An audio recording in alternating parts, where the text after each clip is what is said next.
Go down, Moses, way down to Egypt land. Tell old Pharaoh, let my people go. Born in bondage, beaten till brain damaged, I am in awe of your indomitable spirit. You are a wonder of impossibility, a woman named Moses, cursed by narcolepsy, yet determined like your namesake to set your people free. It wasn't enough that you escaped slavery, snuck away in the dark of night. You'd had enough of that life, watched your sister be sold off, your parents disrespected, your father referred to as boy all through his adulthood. You watched your friends, the pretty women, the strong men, be used as sexual playthings, used like farm studs, rented out to procreate, flesh sacks sold for breeding. You saw families torn apart, saw the raw skin of your kin shredded for some sort of demented sport by sick, twisted overseers, day after day in a hot as Hades field, scorched by a thankless life, shackled to a future of relentless labor. You watched your youth disappear, whipped to the marrow with back-breaking work that yielded no paycheck, just more and more and more and more gluttonous, garish wealth for greedy plantation masters. Go down, Moses, way down to Egypt land. Tell old Pharaoh, let my people go. Dear Moses, how did you do it? How did you have the strength to leave, alone in the dark, abandoning your family? Driven by a passion for freedom, guided by the divine hand of God, with a prayer on your lips, you remembered the wilderness survival tips your father taught.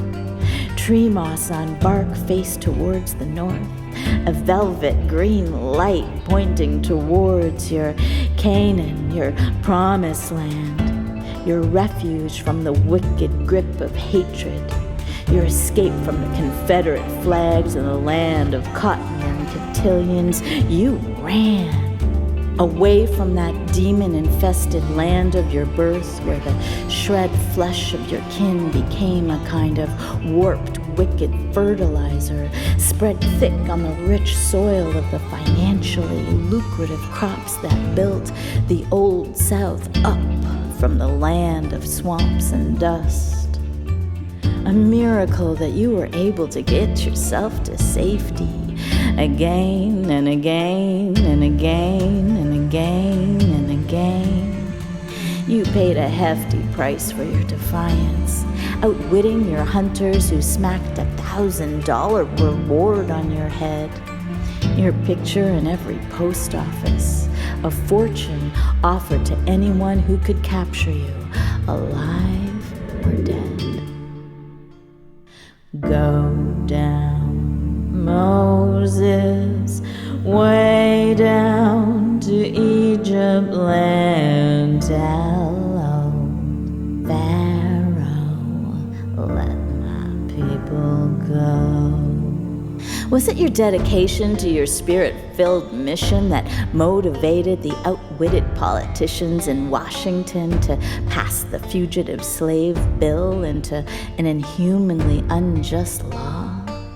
That unholy legislation that allowed any brown man or woman, even those who had worked their whole lives to buy their freedom, to be captured and enslaved at the white man's whim? This reprehensible law made it impossible to be both free and a Negro in America.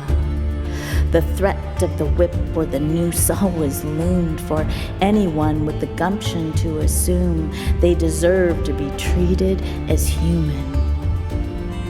But Moses, your God told you different.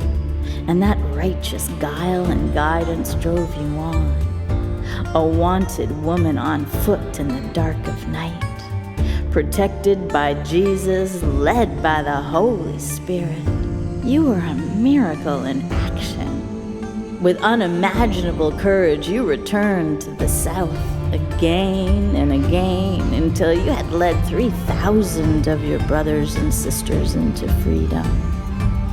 The Promised Land became Canada. Canaan became St. Catharines, Ontario. Dear Moses, our sister, our champion, our emblem of courage incarnate, thank you for your work on earth, for the generations that thrived because of the gift you made of your life.